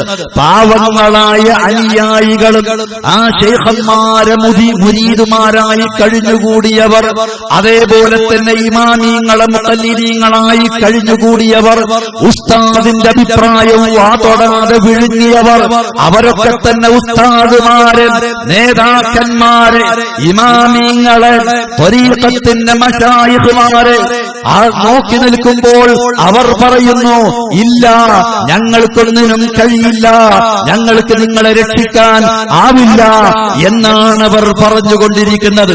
എന്നാൽ സൃഷ്ടാവായ അല്ലാഹു തുടർന്നുകൊണ്ട് പറയുന്നത്, വഖാലല്ലദീന തബഉ ലൗ അന്ന ലനാ കററതൻ ഫനതബറഅ മിൻഹും കമാ തബറഉ മിന്നാ. ഞങ്ങളെ പിൻപറ്റിക്കോ എന്ന് പറഞ്ഞ നേതാക്കള് ഇവിടെ വന്നപ്പോൾ ഒഴിഞ്ഞു മാറുകയാണല്ലോ. ഞങ്ങൾക്കെങ്ങാനും രണ്ടാമതൊരു മടക്കം ദുനിയാവിലേക്കുണ്ടായിരുന്നുവെങ്കിൽ ഈ നേതാക്കൾ ഞങ്ങളിൽ നിന്ന് ഒഴിഞ്ഞു പോയ പോലെ ഇവരിൽ നിന്ന് ഞങ്ങളും ഒഴിഞ്ഞു പോകുമായിരുന്നു. പക്ഷേ രക്ഷയില്ലല്ലോ. റബ്ബിർജിഊൻ, നാഥാ, ഞങ്ങൾക്ക് ദുനിയാവിലേക്ക് ഒരിക്കൽ കൂടി തിരിച്ചു പോകാൻ അവസരം താ എന്നവിടെ വെച്ച് പറയുമ്പോൾ, ഇല്ല, നിങ്ങൾക്കനി ദുനിയാവിലേക്ക് മടക്കമില്ല. ദുനിയാവിൽ വെച്ച് നിങ്ങൾ ചെയ്ത പ്രവർത്തനത്തിന്റെ ഫലമാണ് നിങ്ങൾക്കിവിടെ അനുഭവിക്കാനുള്ളതെന്ന മറുപടിയല്ലാതെ മറ്റ് യാതൊന്നിനും അവർക്ക് കഴിയില്ല. സുഹൃത്തുക്കളെ, ഇതത്രേ വിശുദ്ധ ഖുർആൻ മനസ്സിലാക്കി തരുന്നത്. അതുകൊണ്ട് തന്നെ ആ കിതാബും സുന്നത്തും അനുസരിച്ച് പ്രവാചകന്റെ പിൻഗാമികള്, ഖലീഫമാരും, മഹാനായ അബൂബക്കർ സിദ്ദീഖ് റളിയല്ലാഹു അൻഹു, ഉമറുൽ ഫാറൂഖ് റളിയല്ലാഹു അൻഹു, ഉസ്മാൻ ഇബ്നു അഫ്ഫാൻ റളിയല്ലാഹു അൻഹു, അലി ഇബ്നു അബീ ത്വാലിബ് റളിയല്ലാഹു അൻഹു, ആ നാല് ഖലീഫമാരും അവരുടെ കൂടെയും അവരുടെ ശേഷവും ജീവിച്ച മറ്റ് സ്വഹാബികളും ആ കിതാബും സുന്നത്തും പിന്തുടർന്നുകൊണ്ടാണ്, ജീവിതത്തിൽ പിൻപറ്റിക്കൊണ്ടാണ്, അത് മറ്റുള്ളവർക്കിടയിൽ പ്രചരിപ്പിച്ചുകൊണ്ടാണ് ജീവിച്ചത്. ആ മാർഗമാണ് അവരുടെ പിൻഗാമികളായ താബിഈങ്ങൾ പിൻപറ്റിയത്. താബിഈങ്ങളിലെ പ്രമുഖനായ ഹസനുൽ ബസരിയുടെ നേതൃത്വത്തിൽ അഹ്ലുസുന്നത്തിന്റെ നേതാക്കൾ താബിഈങ്ങളുടെ കാലത്ത് ആ കിതാബും സുന്നത്തുമാണ് സ്വീകരിച്ചു പോന്നിട്ടുള്ളത്. അതേ മാർഗമാണ് അയിമ്മത്തുൽ അർബഅത്ത് സ്വീകരിച്ചിട്ടുള്ളത്. ആ മാർഗമാണ് അബുൽ ഹസൻ അൽ അശ്അരി സ്വീകരിച്ചിട്ടുള്ളത്. ആ മാർഗമാണ് മുഹീദ്ദീൻ ശൈഖ് സ്വീകരിച്ചിട്ടുള്ളത്. ആ മാർഗമാണ് ശൈഖുൽ ഇസ്ലാം ഇബ്നു തൈമിയ സ്വീകരിച്ചത്. ആ മാർഗമാണ് ഇബ്നുൽ ഖയ്യിം റഹിമഹുല്ലാഹ് സ്വീകരിച്ചത്. ആ മാർഗമാണ് ശംസുദ്ദീൻ അൽ-ദഹബി സ്വീകരിച്ചത്. ആ മാർഗമാണ് ഹാഫിദ് ഇബ്നു കസീർ സ്വീകരിച്ചത്. ആ മാർഗമാണ് ഹാഫിദ് ഇബ്നു ഹജർ സ്വീകരിച്ചത്. ആ മാർഗമാണ് ഇമാമുദ്ദഅവ മുഹമ്മദ് ഇബ്നു അബ്ദുൽ വഹാബ് സ്വീകരിച്ചത്. ആ മാർഗമാണ് ഇന്ത്യ മഹാരാജ്യത്ത് ജീവിച്ചിരുന്ന സയ്യിദ് അഹ്മദ് സിർഹിന്ദിയെ പോലെയുള്ള, ഷാ വലിയുല്ലാഹ് ദഹ്ലവിയെ പോലെയുള്ള, ഷാ ഇസ്മായിൽ ഷഹീദിനെ പോലെയുള്ള, മൗലാന അരബിയെ പോലെയുള്ള, മൗലാന സനാഉല്ലാഹ് അമർസരിയെ പോലെയുള്ള പോലെയുള്ള, മൗലാന ഉബൈദുല്ലാ മുബാറക് പൂരിയെ പോലെയുള്ള, മൗലാന നവാബ് സിദ്ദീഖ് ഹസൻ ഖാനെ പോലെയുള്ള ലോകോത്തര പണ്ഡിതന്മാർ സ്വീകരിച്ചു വന്നത് ആ മാർഗമാണ്. ആ മാർഗമാണ് ഈ കൊച്ചു കേരളത്തിൽ മക്ദി തങ്ങളെ പോലെയുള്ള, മാഹിൻ ഹമദാനി തങ്ങളെ പോലെയുള്ള, വക്കം മൗലവിയെ പോലെയുള്ള, EK മൗലവിയെ പോലെയുള്ള, KM മൗലവിയെ പോലെയുള്ള, കാരേക്കാട്ട് കുഞ്ഞിപ്പോക്ക് മുസ്ലിയാരെ പോലെയുള്ള ഇസ്ലാഹി പ്രസ്ഥാനത്തിന്റെ ആദ്യകാല അമരക്കാർ സ്വീകരിച്ചു വന്നത്. ആ മാർഗമനുസരിച്ചാണ് കേരളക്കരയിൽ ആദ്യത്തെ സംഘടന കേരള മുസ്ലിം ഐക്യ സംഘം രൂപീകരിക്കപ്പെട്ടതും അത് പ്രവർത്തിച്ചു പോന്നതും. ആ ഐക്യ സംഘത്തിന്റെ തീരുമാനപ്രകാരം കേരളത്തിലെ പ്രഥമ പണ്ഡിത സംഘടനയായ കേരള ജംഇയ്യത്തുൽ ഉലമാ അഹ്ലുസുന്നത്തി വൽ ജമാഅ ഉലമാ സംഘം എന്ന സംഘടന, കേരളത്തിലെ ഒന്നാമത്തെ പണ്ഡിത സംഘടന 1924 സൊസൈറ്റീസ് രജിസ്ട്രേഷൻ ആക്ട് അനുസരിച്ച് രൂപീകരിച്ച് രജിസ്റ്റർ ചെയ്തതും അതിനുശേഷം 2 കൊല്ലം കഴിഞ്ഞാണ് സമസ്ത കേരള ജംഇയ്യത്തുൽ ഉലമ രൂപീകരിച്ചിട്ടുള്ളത്. ആ സമസ്തയിൽ നിന്ന് തെറ്റിപ്പിരിഞ്ഞുകൊണ്ടാണ് സംസ്ഥാന കേരള ജംഇയ്യത്തുൽ ഉലമയുണ്ടായത്. പിന്നെയാണ് ദക്ഷിണ കേരള ജംഇയ്യത്തുൽ ഉലമയുണ്ടായത്. പിന്നെ പലതും അങ്ങനെ നാൾക്ക് നാൾ ഉണ്ടായിക്കൊണ്ടിരുന്നു. ചില വ്യക്തികളുടെ പേരിൽ ഓരോ സംഘടനകൾ തന്നെ പിൽക്കാലത്ത് വന്നു. എന്നാൽ ഇസ്ലാഹി പ്രസ്ഥാനം ആ മാർഗത്തിലൂടെ തന്നെ മുന്നോട്ട് നീങ്ങുകയാണ് ചെയ്തിട്ടുള്ളത്. ആ വഴിയിലൂടെ മുന്നോട്ട് നീങ്ങി.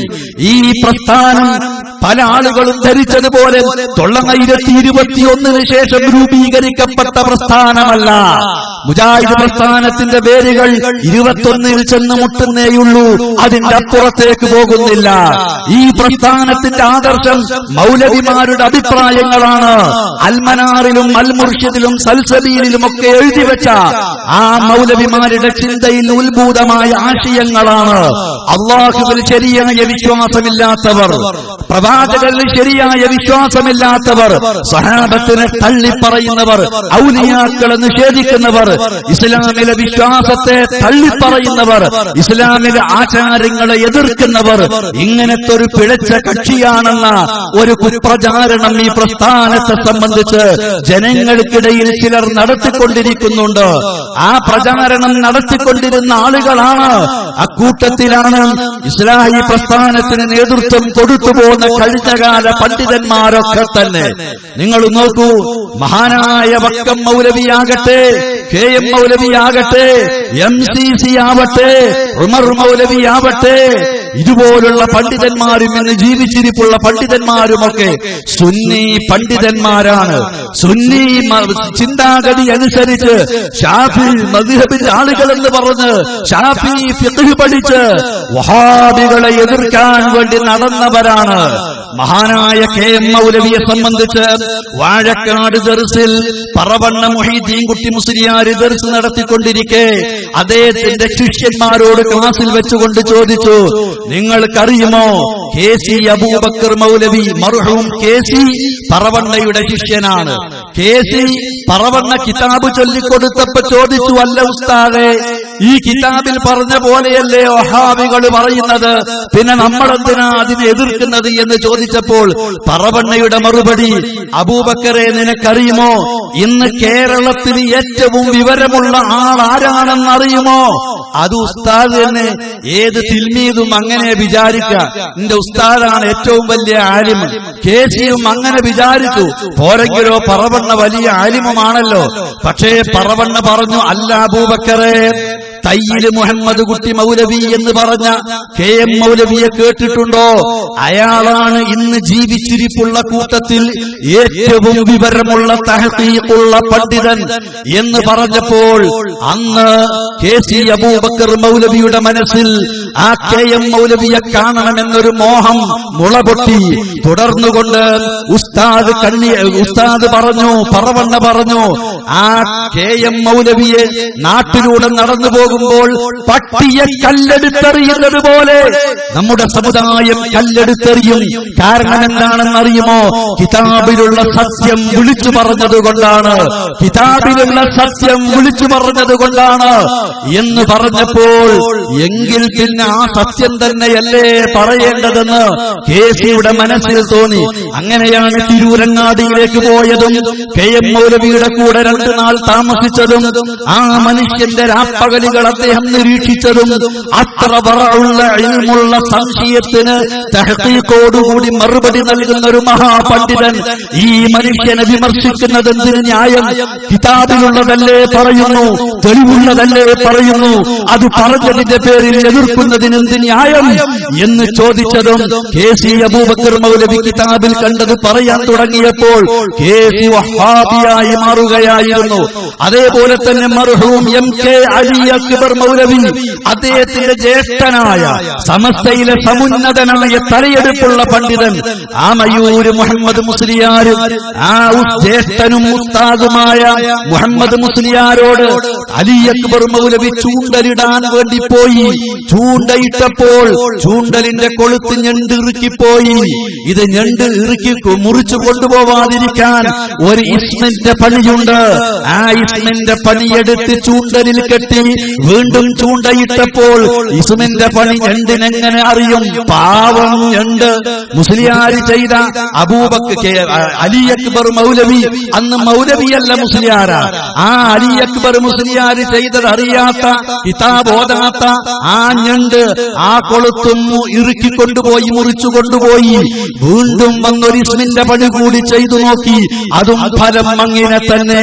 നേരെ ഉസ്താദും ജ്യേഷ്ഠനുമായ മുഹമ്മദ് മുസ്ലിയാരോട് ചോദിച്ചു, അല്ല കാക്ക, എന്താ ഇസ്മിന്റെ പണിയെടുത്തിട്ടും എന്റെ ചൂണ്ടൽ ഞണ്ട് മുറിച്ചു കൊണ്ടുപോകുന്നല്ലോ? ആ നാട്ടിലെ ആമയൂർ, മലപ്പുറം ജില്ലയിലെ ആമയൂർ എന്ന പ്രദേശത്ത് ഉപയോഗിക്കുന്ന പ്രത്യേകമായ ശൈലിയുണ്ട്. എടമണ്ടേ, കിതാബിലുള്ളതൊക്കെ നേരാണ്, ഇതല്ലാതെ വിശ്വസിക്കോ എന്നാണ് അനുജനോട് ജ്യേഷ്ഠൻ ആമയൂര് മുഹമ്മദ് മുസ്ലിയാരെ പറ്റി പറഞ്ഞാറുള്ളത്. ആമൂര്യാര് പറഞ്ഞ കിതാബ് നോക്കണ്ട എന്നാണ്. അതിന്റെ അർത്ഥം അദ്ദേഹം പറഞ്ഞാൽ അത് കിതാബിലുണ്ടാകുമെന്ന് ഉറപ്പു തന്നെ എന്നാണ്. വേറെ ഒരർത്ഥം ചില ആളുകൾ പറയാറുണ്ട്, ആ കിതാബിലൊന്നും നോക്കിയിട്ട് കാര്യമില്ല, മൂപ്പരങ്ങനെ പറയുന്നതാണ് എന്നുണ്ട്. രണ്ടായാലും ശരി, അദ്ദേഹത്തിന്റെ കാലം കഴിഞ്ഞു. അപ്പൊ ഇസ്മിന്റെ പണി എന്നുള്ളത് അലി അക്ബർ മൗലവി ഇത് കേട്ടപ്പോഴാണ്. നമ്മളെ പള്ളി ദർസിൽ പഠിപ്പിക്കുന്ന കിതാബുകൾ പലതും ഉണ്ട്, ആ കിതാബിലുള്ളത് പലതും ശരിയല്ല എന്ന് ഇൽമിന്റെ ബഹറായ തന്റെ ജ്യേഷ്ഠനായ ഉസ്താദും കൂടിയായ മുഹമ്മദ് മുസ്ലിയാര് പറഞ്ഞപ്പോ ഇസ്മിന്റെ പണിയാണ്. ഇസ്മ പറഞ്ഞ പേര്, ഇത് പേരിനൊരു പണിയാണ്. ഞണ്ടിറുക്കാതെക്കണമെങ്കിൽ ഞണ്ടില്ലാത്തോടത്ത് കൊണ്ടുപോയി ഇടണം. ഞണ്ടിന്റെ വായിലേക്ക് ഇട്ട് കൊടുത്താൽ ഞണ്ടിന്റെ ഇറുക്ക് കൊണ്ട് അത് മുറിച്ചു കളയും. ഞണ്ടില്ലാത്തോടത്ത് ഇരുന്നിട്ടേ കാര്യമുള്ളൂ, ഇട്ടിട്ടേ കാര്യമുള്ളൂ. ഇത് പേരിനുള്ള പണിയാണ്, ഉപകാരം ചെയ്യാനുള്ള പണിയല്ല.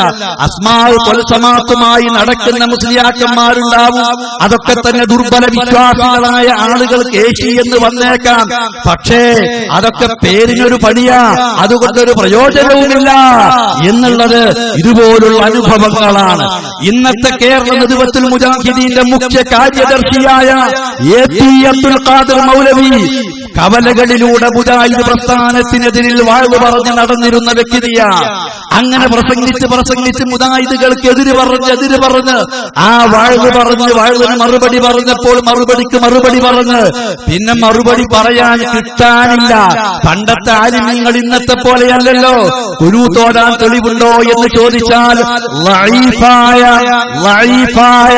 വിശ്വസിക്കാൻ, സ്വീകരിക്കാൻ, അമൽ ചെയ്യാൻ കൊള്ളാത്ത ആ ഹദീസ് ഉദ്ധരിക്കുകയല്ലാതെ വഖൂമൂ ലില്ലാഹി ഖാനിതീൻ എന്ന ആയത്ത് പണ്ടത്തെ മുസ്ലിയാക്കന്മാർ ഓതാറില്ല. ആ ആയത്തിന്റെ അർത്ഥം അതല്ലെന്നവർക്കറിയാം. ആയത്തിനെ തൊട്ട് കളിക്കാൻ അവർക്ക് പേടിയായിരുന്നു. ഈ നന്ദിയിൽ വെച്ച് പണ്ട് നടന്ന വാദപ്രതിവാദം, പൂനൂരിൽ വെച്ച് പണ്ട് നടന്ന വാദപ്രതിവാദം പ്രായം ചെന്ന തലനരച്ച 80ഉം 90ഉം കഴിഞ്ഞ കാരണവന്മാർക്കറിയാം. പൂനൂരിൽ വെച്ച് എടവണ്ണ അലവി മൗലവി മൗലവിയുടെ ചോദ്യം പതി അബ്ദുൽ ഖാദിർ മുസ്ലിയാരോട്, മുഹീദ്ദീൻ ശൈഖെ രക്ഷിക്കണേ, ബദരീങ്ങളെ കാക്കണേ എന്നിങ്ങനെ മരിച്ചുപോയ മഹാത്മാക്കളോട് വിളിച്ചു പ്രാർത്ഥിക്കുന്നതിന് തെളിവായ ഖുർആനിൽ നിന്നൊരായത്ത് ഉദ്ധരിക്കാമോ എന്ന ചോദ്യത്തിന് പതി മറുപടി പറഞ്ഞത്, നിങ്ങളാണ് ആദ്യം ചോദിക്കേണ്ടത് എന്ന് നമ്മുടെ വ്യവസ്ഥയിൽ ഇല്ലാത്തതിനാൽ നിങ്ങൾ ചോദിച്ചത് ശരിയല്ല എന്നായിരുന്നു അദ്ദേഹത്തിന്റെ മറുപടി. അലവി മൗലവി പറഞ്ഞു, ആരാദ്യം ചോദിക്കണമെന്ന് വ്യവസ്ഥയിൽ ഇല്ലാത്തതിനാൽ ആർക്കും ചോദിക്കാം, അതുകൊണ്ടാണ് ഞാൻ ചോദിച്ചത്, അതുകൊണ്ട് എന്റെ ചോദ്യത്തിന് മറുപടി പറയണം.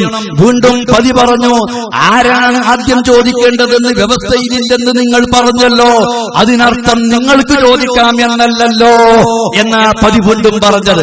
അങ്ങനെ തിരിച്ചും മറിച്ചും മറിച്ചും തിരിച്ചും പറഞ്ഞ് നേരം വെളുത്തുപോയി.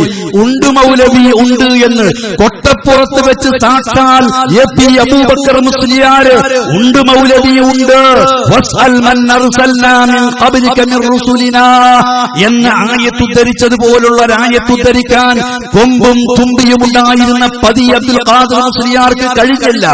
അതേപോലെ തന്നെ ആ കാലഘട്ടത്തിലെ പഴയ നേരത്തെ സയ്യിദ് മുഹമ്മദ് ഐദീദ് തങ്ങൾ സൂചിപ്പിച്ച വറഉള്ള പണ്ഡിതന്മാർക്ക് അല്ലാഹുവിന്റെ കിതാബിനെ തൊട്ട് കളിക്കാൻ ഭയമായിരുന്നു. വേറെ ചില മസ്അലകളൊക്കെ പറഞ്ഞു ഒപ്പിക്കുകയായിരുന്നു.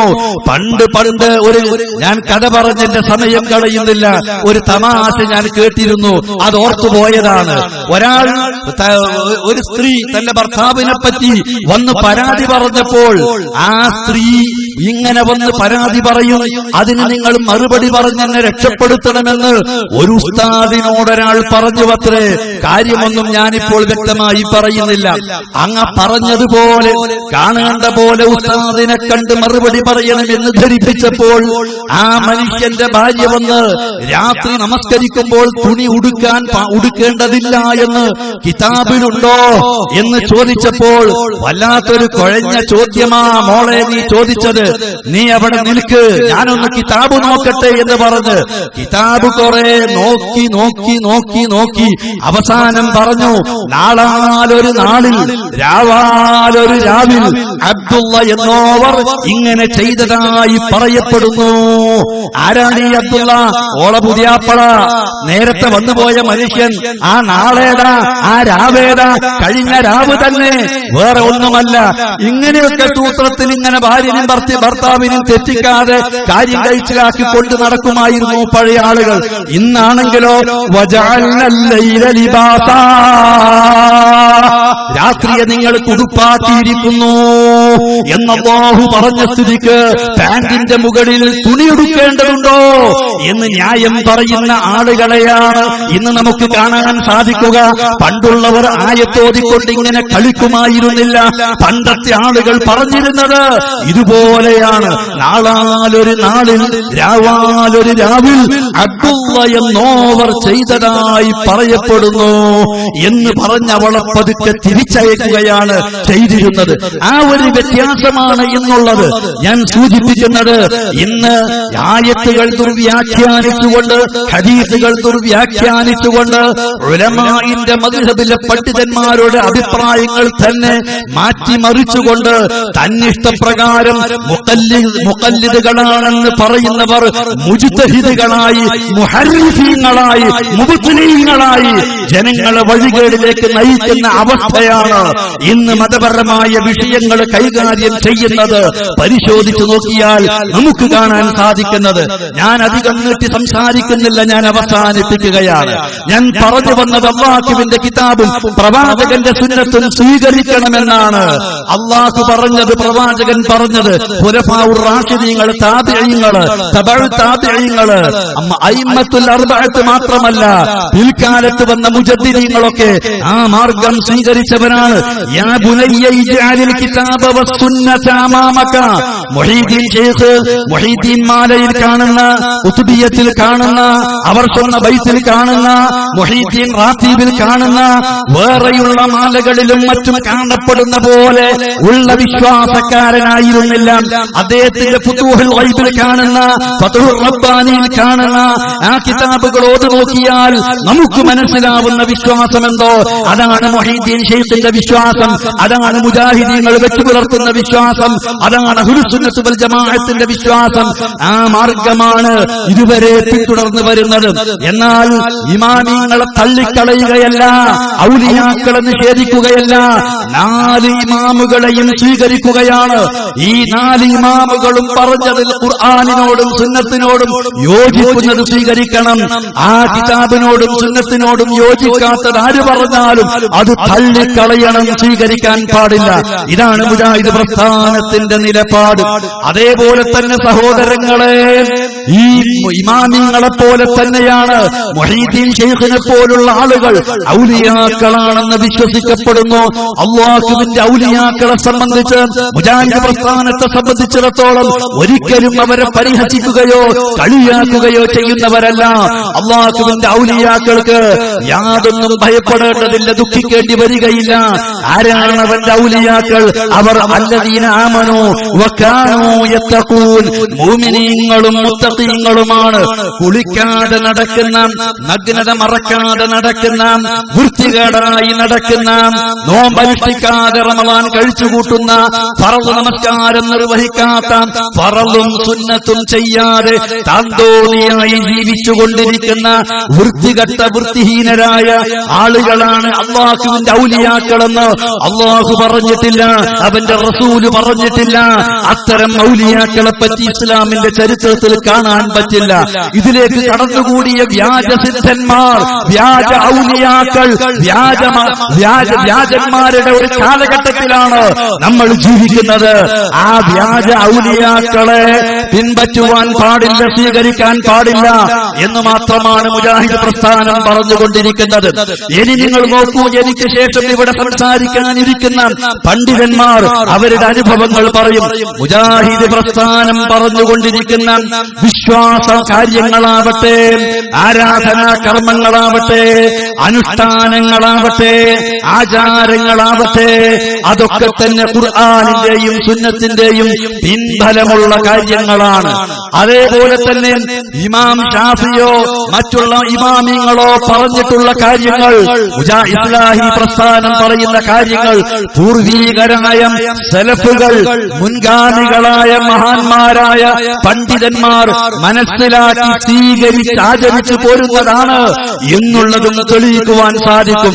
അതല്ലാതെ മൗലവിമാരിരുന്ന് ആലോചിച്ചുണ്ടാക്കിയ അവരുടെ അഭിപ്രായങ്ങളാണെന്ന് തെറ്റിദ്ധരിക്കരുത്. അത്തരം അഭിപ്രായങ്ങൾ മതമായി സ്വീകരിക്കുവാൻ പാടില്ല എന്ന ഉറച്ച നിലപാടാണ് ഇസ്ലാഹി പ്രസ്ഥാനത്തിനുള്ളത്. ഞാൻ അവസാനമായി സൂചിപ്പിക്കുന്നത്, ഈ പ്രസ്ഥാനം വളർന്നുണ്ടായത് ഇങ്ങനെയാണ്. ഈ സത്യം ബോധ്യപ്പെട്ടപ്പോൾ പല കിതാബിലുമുള്ളത് അടിസ്ഥാനരഹിതമാണ്. 10 കിതാബ് എന്ന് പറയുന്നു, 12 കിതാബിന് 10 കിതാബ് എന്ന പേര്. അതിൽ ഹദീസ് എന്ന് പറയുന്നു വറുബിയ വറുബിയ വറുബിയ. ആ റുബിയ ആരാണ് റിവായത്ത് ചെയ്തതെന്ന് അതിലില്ല. അതുകൊണ്ട് തന്നെ അത് സഹിഹാണോ ദഈഫാണോ മൗദൂആണോ ആരെങ്കിലും പരിശോധിക്കാറുണ്ടോ? അതേപോലെ തന്നെ അസ്മാഇന്റെ കിതാബുകൾ, ഫൽസമാത്തിന്റെ കിതാബുകളൊക്കെ ഇങ്ങനെയുള്ള ഹീലത്തിന്റെ കിതാബുകൾ അടിസ്ഥാനരഹിതമായ വിശ്വാസയോഗ്യമല്ലാത്ത, ചെയ്യാൻ പാടില്ലാത്ത കാര്യങ്ങൾ പഠിപ്പിക്കപ്പെടുന്നതുമാണ്. ഇക്കാരണത്താൽ തന്നെ അള്ളാഹുവിന്റെ കിതാബിലേക്കും പ്രവാചകന്റെ സുന്നത്തിലേക്കും അള്ളാഹുവിനെ പേടിയുള്ള, പരലോകത്തിൽ വിശ്വസിക്കുന്ന, തന്റെ ജീവിതത്തിൽ മോക്ഷം ലഭിക്കണമെന്ന് ആഗ്രഹിക്കുന്ന, കിതാബ് ഓതിയവരും ഓതാത്തവരുമായ ആളുകൾ നാൾക്ക് നാൾ വന്നുകൊണ്ടിരിക്കുകയാണ്. മുജാഹിദ് പ്രസ്ഥാനത്തിലെ ആ അംഗബലം കണ്ടുകൊണ്ടല്ല, ഏതെങ്കിലും വ്യക്തികളെ കണ്ടുകൊണ്ടല്ല, ഒരാളുടെ വേഷഭൂഷാദികൾ കണ്ടുകൊണ്ടല്ല, ഒരാളുടെ ശൈലിയും മറ്റും കണ്ടുകൊണ്ടല്ല. മുജാഹിദ് പ്രസ്ഥാനം സമൂഹത്തോട് പറയുന്നത് അള്ളാഹുവിന്റെ കിതാബും പ്രവാചകന്റെ സുന്നത്തുമാണ് എന്നതുകൊണ്ട് മാത്രമാണ് ഈ പ്രസ്ഥാനത്തിന്റെ ആശയാദർശങ്ങൾ നാട്ടിൽ പ്രചരിച്ചുകൊണ്ടിരിക്കുന്നത്, അതിലേക്ക് ജനങ്ങൾ കടന്നു വന്നുകൊണ്ടിരിക്കുന്നത്. ഈ പ്രദേശത്ത് ഈ സംസാരം കേൾക്കുന്ന, എനിക്ക് ശേഷം ഇവിടെ പ്രസംഗിക്കുന്ന പണ്ഡിതന്മാരുടെ അനുഭവങ്ങളിലൂടെ അവർ സത്യത്തിലേക്ക് കടന്നു വന്നത് എങ്ങനെ എന്നത് നിങ്ങൾ സശ്രദ്ധം വീക്ഷിക്കണം. നിങ്ങളുടെ ഭാവിയെ പറ്റി നിങ്ങൾ ഓർക്കണം. അവിടെ നിങ്ങളെ രക്ഷപ്പെടുത്താൻ ആരും വരില്ല. നിങ്ങളുടെ വിശ്വാസവും കർമ്മമാണ് നിങ്ങളുടെ രക്ഷക്ക്.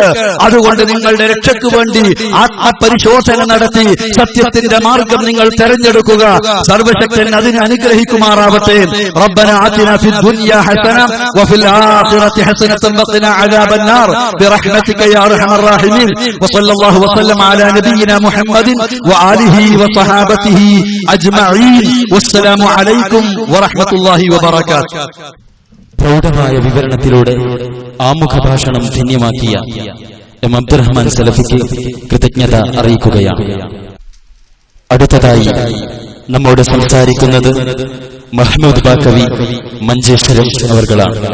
1991 വെല്ലൂർ ബാക്കിയാത്തു സ്വാലിഹാത്തിൽ നിന്ന് ബാക്കവി ബിരുദം പൂർത്തിയാക്കി തുടർന്ന് കാസർഗോഡ് സിറിയ ജുമാഅത്ത് പള്ളിയിൽ ഖത്തീബും സദറുമായും പള്ളിക്കര തൊട്ടി ജുമാഅത്ത് പള്ളി, കല്ലാർ ജുമാഅത്ത് പള്ളി എന്നിവിടങ്ങളിൽ ഖത്തീബായും സേവനമനുഷ്ഠിച്ച അദ്ദേഹം ഇന്ന് ഇസ്ലാഹി പ്രസ്ഥാനത്തിന്റെ മാർഗത്തിൽ ഭാഷണങ്ങളിലൂടെ നിരവധി പ്രവർത്തനങ്ങളിലൂടെ നമ്മുടെ കൂടെ പ്രവർത്തിച്ചു വരികയാണ്.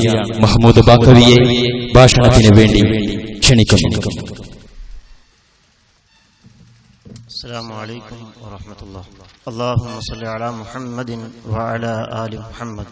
أما بعد فإن أصدق الحديث كتاب الله وخير الهدي هدي محمد صلى الله عليه وسلم وشر الأمور محدثاتها وكل محدثة بدعة وكل بدعة ضلالة. أعوذ بالله السميع العليم من الشيطان الرجيم. بسم الله الرحمن الرحيم. ومن يشاقق الرسول من بعد ما تبين له الهدى ويتبع غير سبيل المؤمنين نوله ما تولى ونصله جهنم وساءت مصيرا. സ്നേഹമുള്ള പണ്ഡിതന്മാരെ, സുഹൃത്തുക്കളെ, സഹോദരിമാരെ, അല്ലാഹു സുബ്ഹാനഹു വ തആല അവന്റെ മഹത്തായ ഫضലുകൊണ്ട് ഈ വേദിയിൽ നാം ഒരുമിച്ച് കൂടുവാനും ഇസ്ലാം ദീനിന്റെ കാര്യങ്ങൾ പഠിക്കുവാനും പരിചയപ്പെടുവാനും അവൻ സാധിപ്പിച്ചു തന്നതിൽ ആദ്യമായി തന്നെ അവനെ നമുക്ക് സ്തുതിക്കാം. അൽഹംദുലില്ലാഹ്. ഒരു ഉത്ബോധനം നടത്തുന്ന പ്രസംഗം എന്ന രീതിയിലല്ല ഞാൻ നിങ്ങളുടെ മുമ്പാകെ സംസാരിക്കുന്നത്. മറിച്ച് എനിക്ക് ആദർശപരമായി മാറ്റം സംഭവിക്കുവാനുള്ള അനുഭവം എന്ത്, അതിന് പ്രമാണങ്ങളുടെ പിൻബലമുണ്ടോ എന്നതാണ് എൻ്റെ ഈ ചെറിയ സമയങ്ങളിൽ നിങ്ങളെ കേൾപ്പിക്കുന്നത്. എൻ്റെ ചെറുപ്പകാലത്തിലുള്ള ഒരു സംഭവം. എൻ്റെ വീട്ടിൽ സാധാരണ ഒരു പൂവൻ കോഴിയെ മുഹീദ്ദീൻ ഷേഖിന് നേർച്ചയാക്കാറുണ്ട്. റബീഉൽ ആഖിർ 11 അന്ന് അതിനെ അറുത്തിട്ട് പള്ളിയിലെ മൊല്ലാക്ക വന്നിട്ട് ദിക്ർ ചൊല്ലും. 11:10 അട്ടിയായി ഒരു പ്ലേറ്റിൽ വെച്ചിട്ട് ആ കോഴിയുടെ ഇറച്ചി മുഴുവനും അയാളുടെ മുമ്പിൽ വെക്കും. ചെറിയ മക്കളായ ഞങ്ങൾക്ക് തിന്നാൻ വളരെയേറെ കൊതി, ഉമ്മ തരുമില്ല. കാരണം അത് മുഹീദ്ദീൻ ഷേഖിനെ നേർച്ചയാക്കിയതാണ്. പള്ളിയിലത്തെ ഉസ്താദ് ദിക്ർ ചൊല്ലിയിട്ട് അത് തിന്നാതെ നമുക്ക് തിന്നൽ ഹലാലല്ല.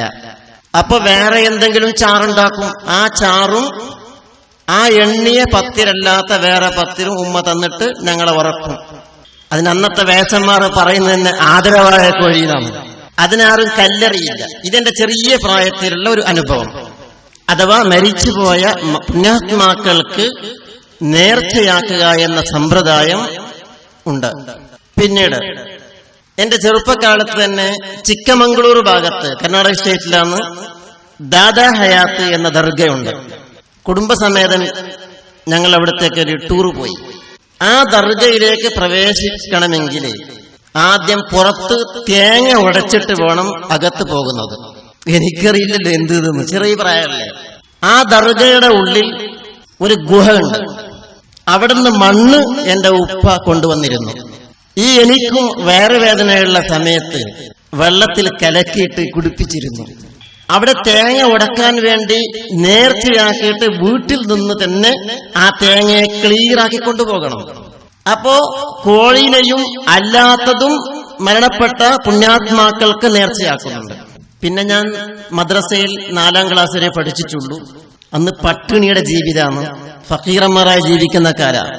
റേഷൻ ഷോപ്പിൽ നിന്ന് കിട്ടുന്ന ഡ്രസ്സാ ധരിക്കുന്നത്. ഉപ്പ ദർസിൽ കൊണ്ടുപോയി ചേർത്ത് ഉച്ചിലങ്കോട്, അവിടെ കഞ്ഞി ഉണ്ടാകും, ഭക്ഷണവും അവിടെ തന്നെ ഉണ്ടാകും. പിന്നീട് മറ്റൊരു ദർസിലേക്ക് പോയി. അങ്ങനെ 10 കിതാബിന്റെ അവസാന ഭാഗത്തുള്ള നൂറുൽ അബ്സാർ അത് അല്പം പഠിച്ചു. കൂടുതലൊന്നും ചിന്തിച്ചില്ല. ചെറിയ പ്രായമാണ്. ഫതുഹുൽ മൊയ്ൻ ഉസ്താദ് പഠിപ്പിക്കുന്നു. ഫതുഹുൽ മൊയ്ൻ പഠിക്കുന്ന സമയത്ത് ഞാൻ മാണിക്കോത്താണ് ഉള്ളത്, കാഞ്ഞങ്ങാട്. ജുമയുടെ പാഠത്തിൽ കാണാം വയുഖറഹു തസ്യീനു ഗൈറുൽ കഅബ കമശഹദി സ്വാലിഹീൻ ബിഗൈരി ഹരീർ വലൗ ലിംറഅ. കഅബയല്ലാത്തത് അലങ്കരിക്കൽ കറാഹത്താക്കപ്പെടും. കഅബയല്ലാത്തത് ഏതുപോലെ?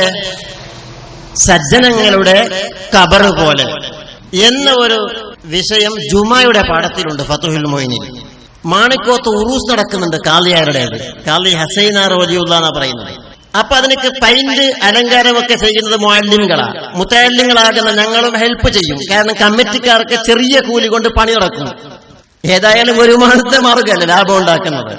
അപ്പൊ ഈ മുഅല്ലിംകൾ തന്നെ ഞങ്ങൾ പരസ്പരം ചർച്ച ചെയ്യും. അള്ളാഹുവിന്റെ ഈ പള്ളി, ഇതിന്റെ അവസ്ഥ എന്ത്? ഉറൂസ് കഴിക്കുന്ന ഈ ദിവസങ്ങളിൽ ഈ ദർഗയെ അലങ്കരിക്കുന്ന അവസ്ഥ നോക്ക് എന്നൊക്കെ അന്ന് ഞങ്ങൾ ചർച്ച ചെയ്തിരുന്നു. ഫിഖഹിന്റെ ഈ ഇബാറത്ത് കാണുമ്പോൾ കുറച്ചൊക്കെ ആലോചിക്കാൻ തുടങ്ങി. അതേ മാണിക്കോത്ത് പഠിക്കുന്ന സമയത്ത് ഞാൻ ഒരു 7 വർഷത്തോളം ഭക്ഷണം കഴിച്ച, എനിക്ക് ഭക്ഷണം തന്ന എന്റെ വീട്ടുകാരൻ ഷാർജയിൽ മരിച്ചു. അള്ളാഹു അദ്ദേഹത്തിന് മഗ്ഫിറത്തും മർഹമത്തും പ്രദാനം ചെയ്യുമാറാവട്ടെ. അയാളുടെ വീട്ടിൽ ഞങ്ങൾ കണ്ണോക്കിന് വേണ്ടി പോയി. 11ഓളം മുഅല്ലിംകളും അന്ന് 17ഓ മറ്റോ ഞങ്ങൾ മുതഅല്ലിംകളുണ്ട്. പോയിട്ട് അവിടെ കട്ടൻ ചായയും അവലും തന്നത് ഞങ്ങൾ